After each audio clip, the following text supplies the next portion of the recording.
রাশিদের লাগানো কাগজগুলো পরের দিন আরও দেখা গেল না। কেউ খুলে ফেলছে খুব পরিষ্কারভাবে, যে কোনো লাগ থাকে না, কিন্তু কথা থেকে গেছে। চায়ের দোকানে ফিসফিস শুরু হলো।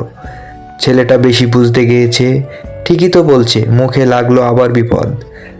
রাশিদ চা খেলো না, সে চুপ করে বসেছিল। বুঝতে পারছে ওই চুপচাপটাই সবচেয়ে ভয়ঙ্কর বিকাল। হেড স্যার তাকে ডেকে পাঠালেন। দরজা বন্ধ। রাশিদ গলাটা নরম। পড়াশোনা মন দেয়, এসব বড়দের ব্যাপার। রাশিদ ধীরে বলল, স্যার, আমরা তো এই রাস্তায় পড়ে যাই।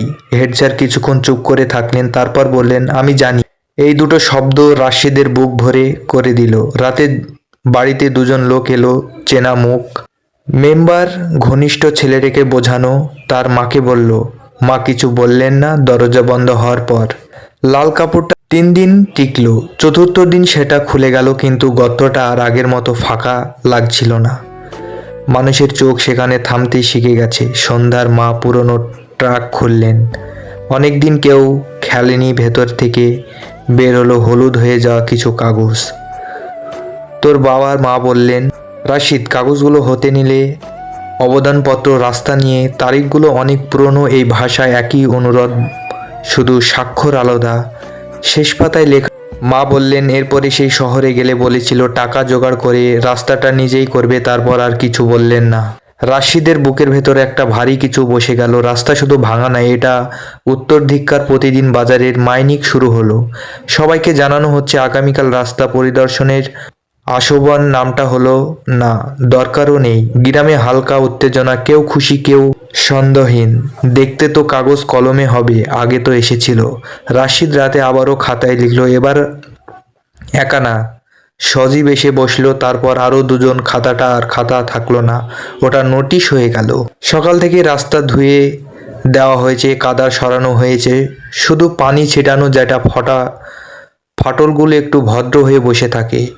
রাশিদ দাঁড়িয়েছিল গাছতলায়, তার চারপাশে সজীব, আরও কয়েকজন।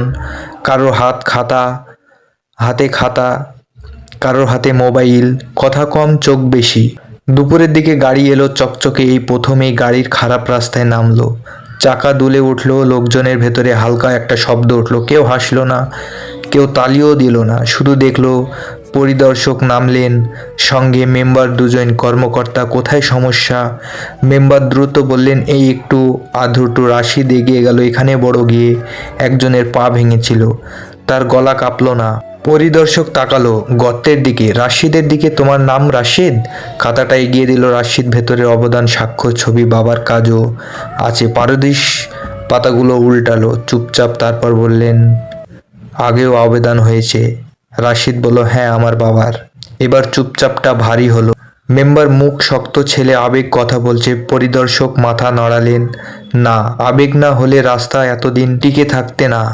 লোকজনের ভেতরে একটা ঢেউ উঠল, ছোট কিন্তু। গাড়ি চলে যাওয়ার সময় রাস্তায় আবার একটা ধাক্কা লাগলো। পরিদর্শকের পিছনে তাকালেন।